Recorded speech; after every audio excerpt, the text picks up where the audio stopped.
जय हिंद बच्चों, मैं हूं काजिम सर और आज हम लोग जो है साइंस एग्जाम टॉनिक के सेट 2 के ऑब्जेक्टिव वाले सेक्शन पे काम करेंगे। ठीक है, तो चलिए देखते हैं आज का सवाल क्या है। बहुत ही इंपॉर्टेंट है जो भी है। ठीक है, तो आज का हम लोग का पहला नंबर सवाल है, यहाँ पर ध्यान देंगे। ठीक है, यहाँ पे सवाल क्या कह रहा है, ध्यान देंगे। सवाल कह रहा है कि दो समान दो समांतर समतल दर्पणों के बीच रखी वस्तु के मूल कितने प्रतिबिंब बनेंगे, है ना। मूलतः कितने प्रतिबिंब बनेंगे। तो ध्यान रखना है कि अगर दो दर्पण को रखते हैं समांतर में, मान लीजिए एक ये दर्पण हो गया, एक ये दर्पण हो गया, इसके समांतर में रखते हैं एक दूसरे के, बीच में कोई भी अगर वस्तु हम रखते हैं, कोई सा भी वस्तु, तो इसका प्रतिबिंब कितना बनेगा, अनंत बनेगा। कितना बनेगा, अनंत बनेगा। याद रखना है कितना बनेगा, अनंत बनेगा।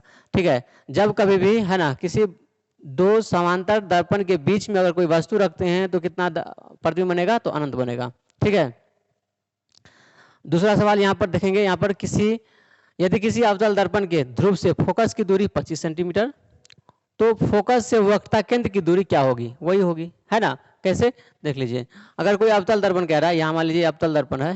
ठीक है, ये अवतल है क्योंकि इधर से परावर्तक सतह धसा है तो अवतल हो गया, है ना। इसमें हम लोग ये मान लीजिए केंद्र है, अब फोकस के बीचों बीच होता है एफ।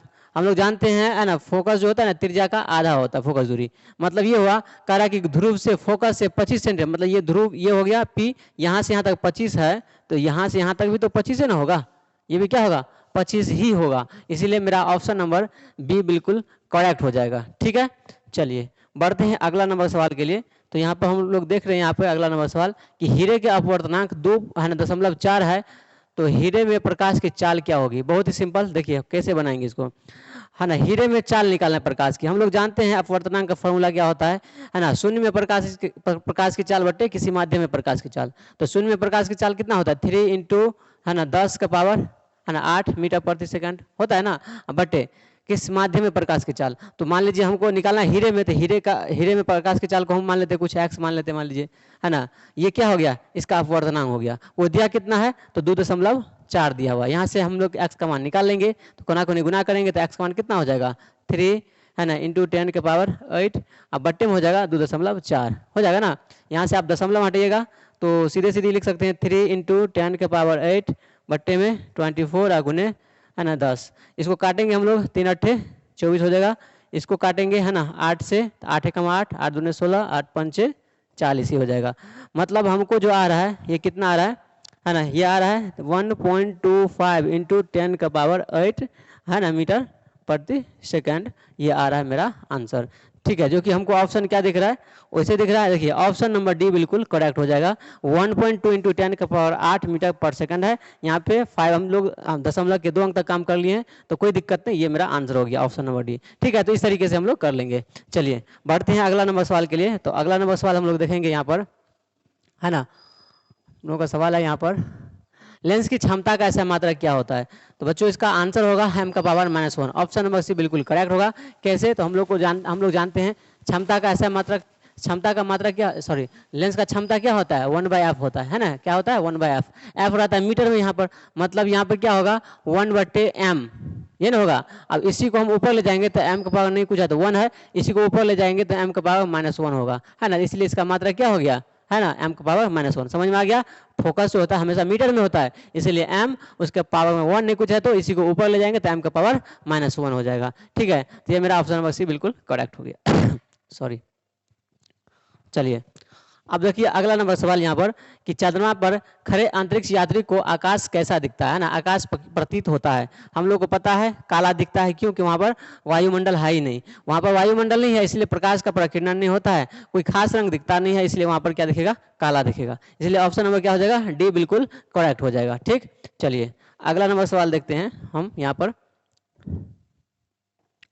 तो ये रहा अगला नंबर सवाल, लिखा हुआ है विद्युत धारा की प्रबलता को मापने वाले यंत्र का क्या नाम होगा, किसका उपयोग किया जाता है, ये समझिए।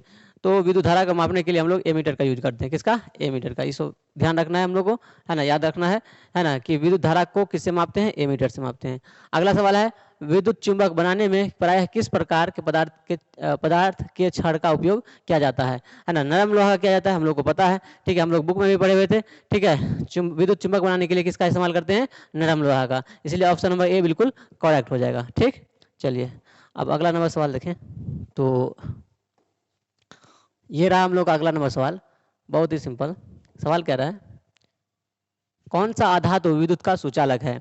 ध्यान दीजिए, है ना, विद्युत का सुचालक अधातु में हम लोग को पता है ग्रेफाइट होता है विद्युत का सुचालक, तो ऑप्शन नंबर भी बिल्कुल करेक्ट हो जाएगा। ठीक है, ग्रेफाइट क्या होता है, विद्युत का सुचालक होता है। ठीक है, चलिए अगला नंबर सवाल देखें तो लिखा है आवर्त सारणी में किस वर्ग में ऊपर से किसी वर्ग में ऊपर से नीचे की ओर जाने पर तत्व का धात्विक गुण क्या होता है, बढ़ता है। ध्यान रखना है कि आवर्त सारणी में अगर ऊपर से नीचे आते हैं तो क्या होगा, गुण बढ़ेगा, है ना, धात्विक गुण क्या होगा, बढ़ेगा, है ना, बढ़ेगा। लेकिन अगर बायां से दायां जाते हैं तो क्या होगा, घटेगा, क्या होगा, घटेगा, याद रखना है। ठीक है, बायां से दायां जाएंगे तो घटेगा और ऊपर से नीचे आएंगे तो बढ़ेगा, इसलिए इसमें क्या आंसर हो जाएगा, इसका आंसर हो जाएगा ऑप्शन नंबर सी, बिल्कुल करेक्ट हो जाएगा। ठीक है, याद रहेगा। चलिए बढ़ते हैं अगला नंबर सवाल के लिए। तो अगला नंबर सवाल हम लोग का यहाँ पे है 10 नंबर। ठीक है, लिखा है फ्री वैलेंसी COOH अभिक्रियाशील मूलक को क्या कहेंगे। तो ये क्या है ना, ये अम्ल का है ना, कार्बोक्सिलिक अम्ल हम लोग जानते हैं उसका है, तो ये कीटोन होगा ही नहीं है, ऑप्शन नंबर सी बिल्कुल करेक्ट हो जाएगा। ठीक है, चलिए अगला नंबर सवाल है हीलियम कैसा तत्व है। तो हीलियम एक अक्रिय तत्व है, हम लोग को पता है ना, है ना, मालूम है ना, हीलियम, नियॉन, आर्गन, क्रिप्टन, जेनन, राडान, ये सब क्या है, अक्रिय गैस है ना, अक्रिय तत्व है, इसलिए ऑप्शन नंबर ए बिल्कुल करेक्ट हो जाएगा, है ना, ऑप्शन नंबर ए बिल्कुल करेक्ट हो जाएगा। ठीक, चलिए अगला नंबर सवाल अगर देखें तो अगला नंबर सवाल यहाँ पे देखेंगे 12 नंबर क्या कर रहा है कि आवर्त सारणी में कितने वर्ग हैं। तो आवर्त सारणी में टोटल 18 वर्ग हैं, कितना, 18, तो ऑप्शन नंबर डी बिल्कुल करेक्ट हो जाएगा, है ना, कितना है, 18। अगर आवर्त का बात करता, है ना, आवर्त का बात करता तो कितना होता, 7, कितना होता, 7, है ना, अगर वर्ग का बात कर रहे हैं तो क्या होगा, 18। ठीक है, तो इसलिए ऑप्शन नंबर डी बिल्कुल सही हो जाएगा। चलिए अगला सवाल है जल का पीएच मान कितना होता है। तो जल का पीएच मान कहे तो इसका मतलब हुआ कि शुद्ध जल का बात कर रहा है ना, इसका शुद्ध जल का, तो शुद्ध जल का पीएच मान कितना होता है, 7 होता है। वैसे भी जल का पीएच निर्भर करता है कि जल, है ना, जल का टेम्परेचर क्या है ना, उस पर निर्भर करता है, जल का टेम्परेचर चेंज करेगा उसका पीएच भी चेंज करेगा। ठीक है, चलिए अगला नंबर सवाल देखेंगे हम यहाँ पर। तो अगला नंबर सवाल हम लोग यहाँ पे दिख रहा है कि किसी पदार्थ में ऑक्सीजन का निष्कासन कहलाता है। ठीक है, देखिए ऑक्सीजन का संयोग होता है तो ऑक्सीकरण और निष्कासन होता है तो अवकरण, तो यहाँ पे क्या कहलाएगा, है ना, ऑप्शन नंबर बी बिल्कुल करेक्ट हो जाएगा, क्योंकि ऑक्सीजन का निष्कासन हो रहा है मतलब ऑक्सीजन निकल रहा है, तो क्या हो जाएगा, ये अवकरण हो जाएगा, है ना। अगला सवाल है वन पारिस्थितिक तंत्र में हिरण होते हैं, हिरण क्या हुआ, उत्पादक होगा कि प्राथमिक उपभोक्ता होगा, वैसे दिख रहा है हमको वैसे ही प्राथमिक उपभोक्ता होगा। क्यों, क्योंकि हिरण जो होता है ना वो क्या करता है, पेड़ पौधे खाता है ना, घास खाती है, हिरण क्या करती है, घास खाती है, तो जब घास तो हुआ उत्पादक, इसको जो पहले खाया वो प्राथमिक उपभोक्ता, इसीलिए हो गया ऑप्शन नंबर बी बिल्कुल करेक्ट हो जाएगा। ठीक है, समझ में आ गया। चलिए बढ़ते हैं अगला नंबर सवाल के लिए। तो अगला नंबर सवाल हम लोग देखेंगे यहाँ पर, है ना, अगला नंबर सवाल यहाँ पर देखिए क्या कर रहा है, हमारे शरीर में विभिन्न जैविक कार्यों का नियंत्रण होता है। देखिए हमारे शरीर में विभिन्न जैविक क्रियाओं का नियंत्रण जो है ना हार्मोन के द्वारा भी होता है और तंत्रिका तंत्र के द्वारा भी होता है। ये हम लोग कोऑर्डिनेट, है ना,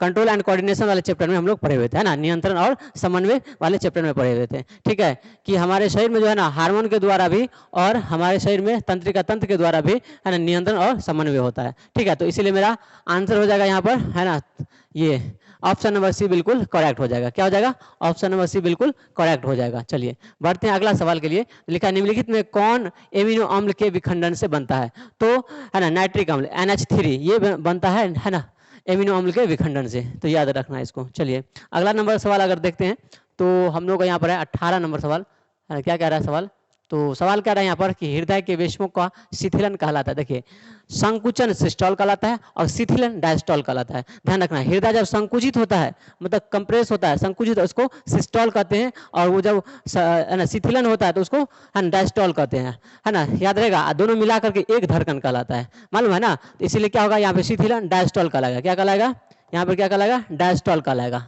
क्या कहलाएगा, डायस्टोल कहलाएगा, है ना। ध्यान रखना है कि हृदय के संकुचन सिस्टोल और शिथिलन डायस्टोल दोनों मिलाकर के एक धड़कन। ठीक है, और हमारा हृदय जो है ना 1 मिनट में लगभग 72 बार धड़कता है। ठीक है, याद रहेगा। चलिए अगला नंबर सवाल का अगर देखें तो क्या कर रहा है, इसमें किसके द्वारा अमीबा भोजन का अंतर्गत करता है। तो कुटपाद के द्वारा करता है, मालूम होगा सबको, तो इसलिए ऑप्शन नंबर ए बिल्कुल करेक्ट हो जाएगा। ठीक है, तो चलते हैं अगला नंबर सवाल के लिए। और लास्ट सवाल है ना, इस सेट का क्या कर रहा है, सवाल कर रहा है आयोडीन की कमी से रोग होता है। तो सबको पता है आयोडीन के रोग से आयोडीन की कमी से हम लोगों को घेघा रोग होता है। तो ऑप्शन नंबर क्या हो जाएगा, ऑप्शन नंबर यहाँ पर दिख रहा है डी बिल्कुल करेक्ट हो जाएगा, है ना। आयोडीन की कमी से घेघा रोग होता है। ठीक है बच्चों, तो इस तरीके से हम लोग आज जो है ना सेट 2 का ऑब्जेक्टिव वाले सेक्शन में है ना 20 ऑब्जेक्टिव क्वेश्चन कर लिए हैं। ठीक है, और फिर नेक्स्ट क्लास में हम लोग जो सेट 3 का काम करेंगे। ठीक है, अगर वीडियो आप लोगों को अच्छा लगा हो तो प्लीज़ वीडियो को लाइक करें, कमेंट करें और अपना थॉट बताएं कि किस तरह का वीडियो है। ठीक है, थैंक यू सो मच, मिलते हैं नेक्स्ट वीडियो में, तब तक के लिए जय हिंद।